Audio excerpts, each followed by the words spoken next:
నమస్తే, welcome to Rudra TV. Instagram open చేసినా, Facebook scroll చేసినా, యూట్యూబ్ వీడియో చూస్తున్నా ఒక హ్యాష్ ట్యాగ్ అయితే మన కళ్ళ ముందుకొస్తుంది. సేవ్ పునర్విక. ఇది ఒక పసిపాప ప్రాణం కోసం సాగిన మహా ఉద్యమం. ఆ పాప పేరు పునర్వికశ్రీ. ఆంధ్రప్రదేశ్‌లోని కర్నూలు జిల్లా వెల్దుర్తి గ్రామానికి చెందిన సురేష్ కుమార్, పుష్పావతి దంపతుల గారాల పట్టి. 2025 మే 12న పుట్టిన ఆ చిన్నారి ఇంటికి వెలుగులా వచ్చింది. కొడుకు తర్వాత పుట్టిన ఆడబిడ్డ కావడంతో ఆ తల్లిదండ్రుల ఆనందానికి అవధుల్లేవు.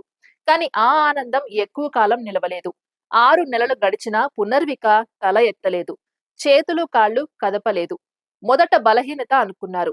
తర్వాత ఆందోళన మొదలైంది.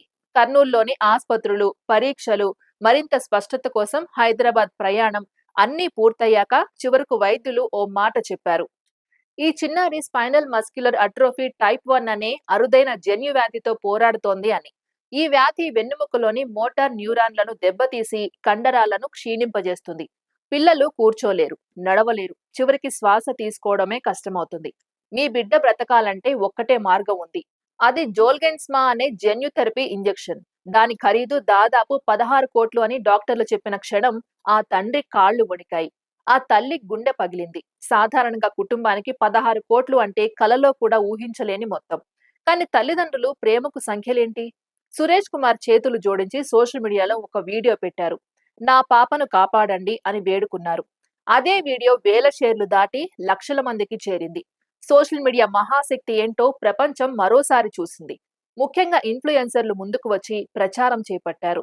లైవ్ వీడియోలు, ఫండింగ్ లింకులు, ప్రతిరోజు కలెక్షన్స్ అప్డేట్లు, యువతను కదిలించే పిలుపులు, ఒక్క రూపాయైనా పంపండి, మనం కలిస్తే ప్రాణం కాపాడగలం అన్న సందేశం అద్భుత స్పందన తెచ్చింది.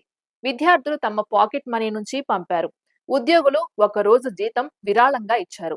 పిల్లలు తమ పిగ్గీ బ్యాంక్ పొదుపు తెరిచారు. విదేశాల్లో ఉన్న తెలుగువారు డాలర్లలో సహాయం చేశారు. సామాన్యుడి నుంచి సెలబ్రిటీ వరకు అందరూ ఒక్కటయ్యారు. రూపాయి రూపాయి కలిసి లక్షలు, లక్షలు కలిసి కోట్లు అయ్యాయి. కేవలం కొద్ది రోజుల్లోనే 8.53 కోట్లకు పైగా సేకరించడం అనేది అసాధ్యాన్ని సాధ్యం చేసిన ఉదాహరణగా నిలిచింది. ఈ ఫండింగ్ ను అధికారికంగా క్లోజ్ చేస్తున్నట్లు టీం ప్రకటించగా, మిగిలిన మొత్తాన్ని ప్రభుత్వం సమకూర్చబోతుందన్న సమాచారం ఆశను మరింత బలపరిచింది. అంతేకాదు, మొదట 16 కోట్లు అవసరమని భావించినప్పటికీ ప్రస్తుతం ఉన్న వైద్య అంచనాల ప్రకారం సుమారు 10 కోట్లలోపే చికిత్స పూర్తయ్యే అవకాశం ఉందన్న వార్త కుటుంబానికి ఊరటనిచ్చింది. నిధులు సమకూరగానే సురేష్ కుమార్ చేసిన ప్రకటన మరింత హృదయాలను గెలుచుకుంది. ఇకపై ఎవరు విరాళాలు పంపవద్దు, మా లక్ష్యం నెరవేరింది అని ఆయన వినయంగా కోరారు. అవసరమైన దానికంటే ఎక్కువ సేకరించాలనే ఆశపడకుండా మిగిలిన ప్రతి పైసాను ఇలాగే ప్రాణాంతక వ్యాధులతో పోరాడుతున్న ఇతర నిరుపేద పిల్లల వైద్యం కోసం వినియోగిస్తామని ప్రకటించడం ఆయన గొప్ప మనసుకు నిదర్శనం. ఆపదలో ఉన్నప్పుడు సహాయం అడగటం ఎంత ధైర్యమో, అవసరం తీరగానే వద్దని చెప్పడం అంతే సంస్కారం. పునర్విక కథ కేవలం ఒక చిన్నారి వైద్యం కోసం చేసిన ఫండింగ్ కాదు. ఇది తెలుగువారి ఐక్యతకు, మానవత్వానికి నిలువెత్తు సాక్ష్యం. ఆధునిక కాలంలో సోషల్ మీడియా అనగానే ట్రోల్స్, ట్రెండ్స్, టైంపాస్ అనుకునే వారికి ఇది గట్టి సమాధానం. అదే ప్లాట్ఫామ్ ఒక ప్రాణం కాపాడగలదని నిరూపించిన ఘట్టం.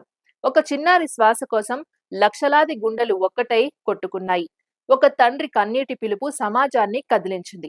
మృత్యువు అంచులపై నిలిచిన ఆ పసిపాప కోసం మనసులు కరిగి చేతులు కలిసిన ఈ సంఘటన మానవత్వం ఇంకా బ్రతికే ఉందని ప్రపంచానికి గట్టిగా చెప్పింది.